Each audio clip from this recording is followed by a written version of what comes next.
Welcome to Uncommon Sense, where we do our best to make it common again. I'm your host, Adrian Ahlquist, and today I am joined by a very special guest. I have a habit of saying that, as our listeners will know. But I'm joined with a really good friend of mine, Brother Titus. Say hello. Hello. It's good to be here. Yeah, formerly known as Jack Blackman, at least that when I knew him in high school. And he was a Chesterton student with me. You were a grade below, but we adopted you into our class, and is now part of the religious order known as the Norbertines, right? Yes. Yes. So it's really exciting to have you here because the last 2 years he's been away at the Abbey, not allowed to come back, right? Yep. Not that you wanted to come back because you're having a great time over there. Well, those first 2 years of religious life, or year or 2 years, depending on the community, is the novitiate, where the focus is on separating yourself from the world and learning to have a spiritual life. And so, for that reason, we aren't allowed to go home and visit our family during that time, so that we can enter more fully into the religious life and making our religious community our new family. Okay. But now that I've made my temporary profession, I get to come home and visit my family and spend some time and catch up with old friends like Adrian. And do a podcast. All right. That's awesome. Yeah. Yeah. Well, I wanted to take this time to talk about the Norbertines and your experience with them, because I think it'll be really interesting for our listeners. I venture to guess that most of our listeners haven't heard of the Norbertines because I didn't know who they were until you said that you wanted to join them at the end of high school. So can you go into detail about what they are? Okay, so the Norbertines were a reform of the clergy at the same time that the Cistercians were a reform of the monks. So we were founded in 1121 by St. Norbert. We are canons regular, and the life of a canon regular is the marriage by design of the monastic life and the priestly life. And so we go out and I'm still a seminarian, not a priest, but our priests go out and do whatever the church asks of them, but they always do it strengthened by the monastic common life that we live together, especially by our singing of the Liturgy of the Hours and our common celebration of the Mass. I see. Okay. So if speaking to me like I was 5, okay. How would you say, in a few sentences, how is that different from a Franciscan or a Dominican, maybe more specifically a Dominican, right? What's different about that? The Dominicans are not monastic. They are mendicants, which means that once they join the Dominicans, they could be sent anywhere within that province. And they don't have a home base in the way we do. We're monastic, so my vocation is to the Abbey of St. Michael's in Orange, California. Okay. And so once I make my solemn vows to that abbey, unless I get sent to a daughter house, that's my home. And it's under an abbot, which Dominicans don't have. And there's that stability to it. Okay, gotcha. Cool. And so I guess this is a good lead into my next question, which is what drew you to the Norbertines specifically? Because I remember at the end of high school you were definitely looking at different orders, and you landed on the Norbertines ultimately. But yeah, what made you attracted to that one specifically, Norbertines? So it's fitting that you were comparing them to the Dominicans, because I was discerning primarily between the Dominicans and the Norbertines. And what eventually was the turning point for me was the primacy of the liturgy in the Norbertine life. Okay. So the Dominicans, the liturgy is hugely important, as it is for any Catholic, but especially for any religious. But for the Norbertines, that really is the center and focus of our life. Mm-hmm. It's that sung Liturgy of the Hours and the celebration of the Mass together. Cool. Okay. And for the Dominicans, what was it? What's the focus with them, and because you were looking at the Dominicans briefly before the Norbertines, what drew you to them originally? It was the same sorts of things that this is a community in which I am able to, which asks me to give my whole self to Christ and the furthering of his church. Okay. And it's really just a slight difference in emphasis. We look very similar. We wear the same habit. We take vows of poverty, chastity, and obedience. We live a common life with our brethren. We all have the Liturgy of the Hours and the Mass. It's just they have a stronger emphasis on their work of teaching and preaching, and we have a stronger emphasis on our prayer of the liturgy. But both of them are mixed lives of work and prayer. Okay, cool. So I wanted to ask, what were the last 2 years of your life like? We briefly talked about it, earlier when you came back, but we actually haven't got into it a ton.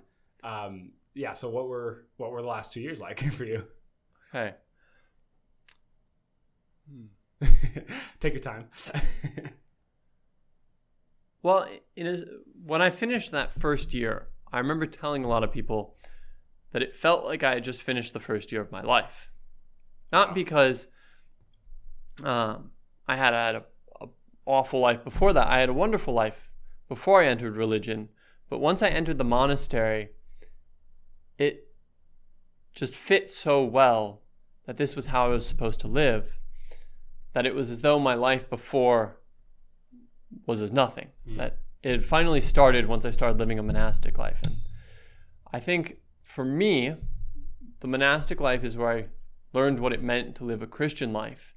And really, to live a Christian life is to live a human life. Wow, that's cool. That's cool. But okay, so that's definitely a very high level. Yep.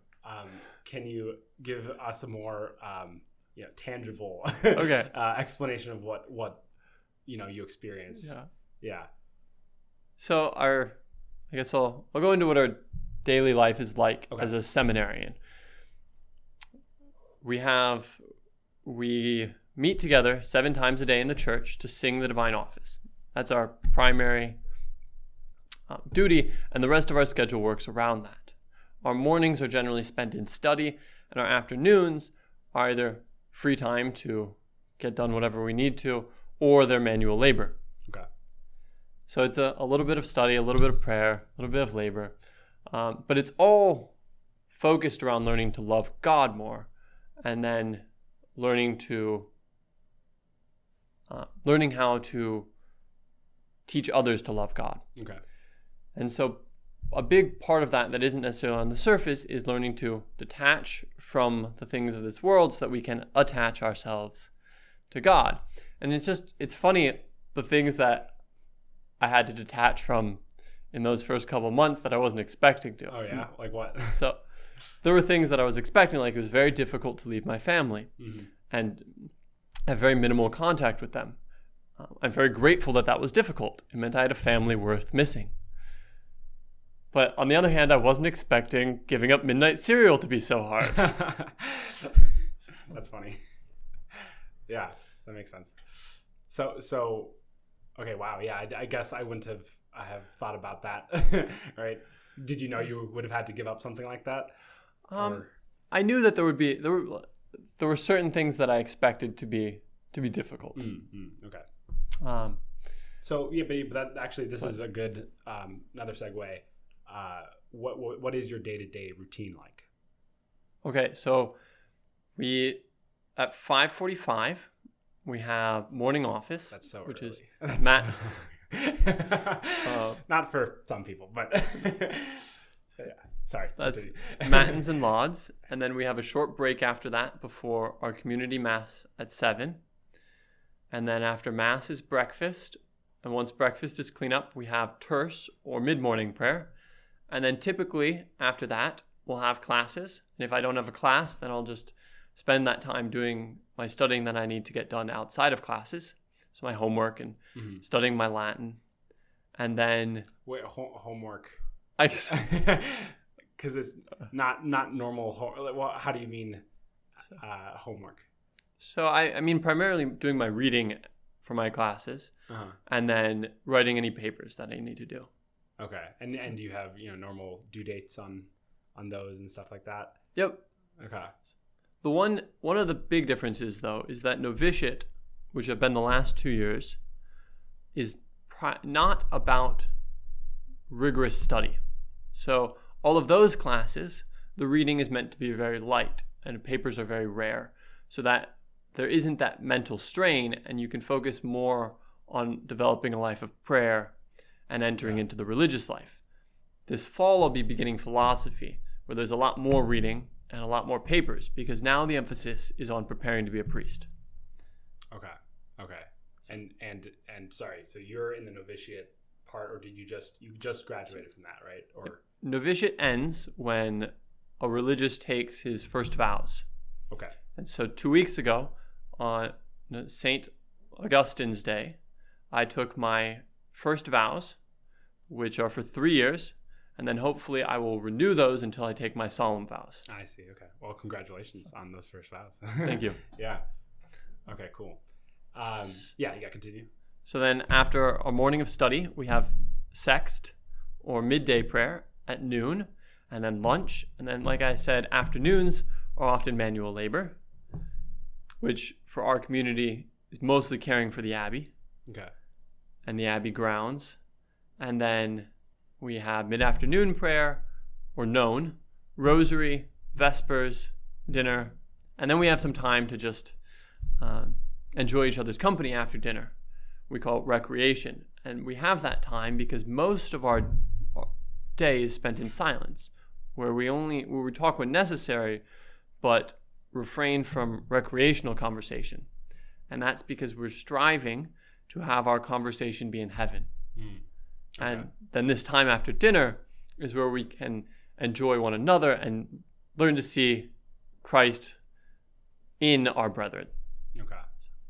And then in the evenings, after that, we have a Eucharistic Holy Hour with Compline, usually at about 8 o'clock. And then after that, we enter into the Magnum Silentium, the Great Silence, which during most of the day we would talk when necessary. Mm-hmm. During Magnum Silentium, you try to avoid any conversation unless it's absolutely necessary. And that's just further entering into that silence where we can learn to listen to God. Okay. Wow. And then is that the end of the day then? And then we go to bed. And then it starts over the next day. Wow. Yep. Wow. Yeah. I mean, that for someone who is, living in the, for lack of a better term, in the outside world, that seems like a very drastic difference, right? And I can see how people getting scared away from that kind of life. And what would you say to someone like that? I think there's this myth about religious life in general, and it's not necessarily so much a myth of the head, but a myth of the heart. Okay. And this is that temptation where the devil says it's not worth it. That when you make this sacrifice, whatever it might be, giving up a family or a spouse or possessions, that God's going to take that from you and leave you miserable. Mm-hmm. Now, I've met a lot of religious, and I can tell you from personal encounters that those religious who are striving to give them their whole self to Christ in their religious life are the happiest people in the entire world. So on the one hand, it might look like a drastic sacrifice, but I think if you ask any religious, they'd say they receive far, far more than they've ever given. Yeah, that makes sense. That's a good answer. Yeah. So was you said that the sacrifices at first were hard, but now you're very grateful for them, and they are just secondhand. They're it's natural, right? Yeah, like anything, you enter into a sort of routine. Okay. So that's one of the beautiful things about religious life is, like you pointed out at the beginning, it's a big change from the world. Mm-hmm. But once you've come to appreciate that routine and that slow, regular schedule, then you really start to love it. Mm-hmm, mm-hmm. We talked a couple weeks ago when you first came back about how fill in the blanks if I get this wrong, but how religious order is not natural in the sense that you don't find it in nature, right? Can you go into detail of how you are living as Christ lived, right? Okay, so the two primary vocations that anyone could be called to is religious life or married life. And there's all obviously holy single life and priesthood, but right now I just want to look at married life and religious life. And by religious life, I mean a life of poverty, chastity, and obedience. So married life is the highest natural vocation. Okay. That is the culmination of man, is to come together with another human and produce life. Be unified and produce, right? Yeah. Exactly. And Christ, by making that a sacrament, took what was naturally very good and elevated it to being something supernatural. Religious life is not like that. You don't find religious life among the natural virtues. Instead, religious life is more like the life of heaven that's brought down to us, and we're allowed to live preemptively the life of heaven.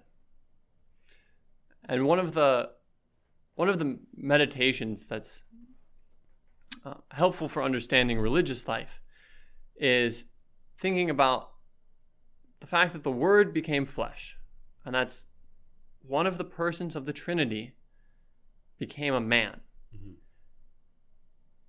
But because he didn't cease to be God, his life as a man will always be reflecting that life of God. And so we can look at Christ and ask, how did he live as a man? And we can see something about the inner life of God. So Christ was poor, celibate, and totally obedient to the Father's will. And in that we see reflected that we might call it the poverty of the Trinity. Not in that it's poor, but because the Trinity is it's the richest, highest being. But poor in that everything is in common. That everything is perfectly shared, one substance between all three persons. And then chaste, because that celibacy reflects the sort of love that is within the Trinity, which is not the sort of exclusive love, but it's that totally opening up of oneself to others in a pure non-romantic way. Gotcha. And then obedient, because they all share their will is all perfectly united in the Trinity. So we see that life of the Trinity reflected in Christ and reflected in his mother Mary, and it's that life that we are trying to live. Okay. And at the same time, the religious life, it's like a preempting of the life we will live in heaven, because in heaven there will be no private property. Right. There'll be no marriage, right? There will be no marriage, and all our wills will be perfectly united to the Father's will. So by living poverty, chastity, and obedience now, we are trying to live heaven on earth. Gotcha. Yeah. And that's why the church regards religious life so highly, is because it's like you're closer to Christ right now, kind of. Not to degrade other vocations or other ways of living, because those are great too, and actually those might be better for an individual, but it's just to kind of regard religious life so well, right? Exactly. Yeah, that makes sense. Wow. Okay, cool. So but going back to how we were classmates kind of schoolmates at Chesterton, and that's when you decided you wanted to join the Norbertines, roughly, right? It's senior year. Is that right? So senior year, I was decided upon joining the seminary, but it actually took me another 2 years before I was able to find the community that I wanted to join. Okay, cool. Or that God wanted me to join. Okay, gotcha. So I wanted to ask, though, what role did your experience at Chesterton Academy have in maybe your vocation story? So I would say that the biggest role that Chesterton Academy played is that they had me go to Mass every single day. And that's so important because it makes something like daily Mass not exceptional or extraordinary. Because I wasn't going because I was the holiest Chesterton student or something. I was going because everyone had to go. And I think it's really important sometimes to see religious practices like daily prayer or daily Mass not as something that just the super Christians or the religious should do, but that should be done by ordinary Christians. And so that just paved the way to me, my being open to religious life. And that's one of the beautiful things about living religious life in community, is that it's not a special thing for me to go to church 7 times in a day to sing the Psalms. That's just the ordinary thing that I do. So it's religious life. It's really it's an extraordinary vocation, but for very ordinary people. Yeah, that makes sense. That's good. Yeah, and I agree that that's one of the most invaluable things we have at Chesterton Academy. It's our most prized class that you have to have every day. Not have to have, but you get to have it because it's a great gift. Yeah, that makes sense. Well, is there any last bit of information you want to leave our listeners with from someone, very unique guest that we have here? Probably most of our listeners are not in a religious order. Yeah. I'll leave you just with something that I heard the other day from actually a mother and wife. Okay. And she said that if we're ever going to discover the freedom that God meant for us, we need to realize that we were not made for comfort, but we were made for greatness. Okay. That's pretty good. Yeah. I'll say also what you said to me before you left. And you were quoting a friend, I think, and you said, it's going to be a good life, right? And actually, your quote right now is a lot like what our pastor, our parish priest, Father Johnson says, which is, we're not meant to live an easy life, we're meant to live a beautiful life. Wait, can you say your quote again? Because I'm now getting confused between the two. We weren't created for comfort. We were created for greatness. Okay, that's pretty on the nose right there. Pretty spot on. Yeah. Okay, awesome. Yeah, well, thank you, Brother Titus, for joining us today. Thank you for having me. Yeah, and thank you for listening and watching. Let's see. Be sure to like and subscribe on YouTube, but also follow us on social media. We're getting actually quite a bit of traction on Instagram, which is cool. That was a note to Brother Titus. Yeah, and that's about it. Yeah, thank you for listening, and in the meantime, help us to make uncommon sense more common.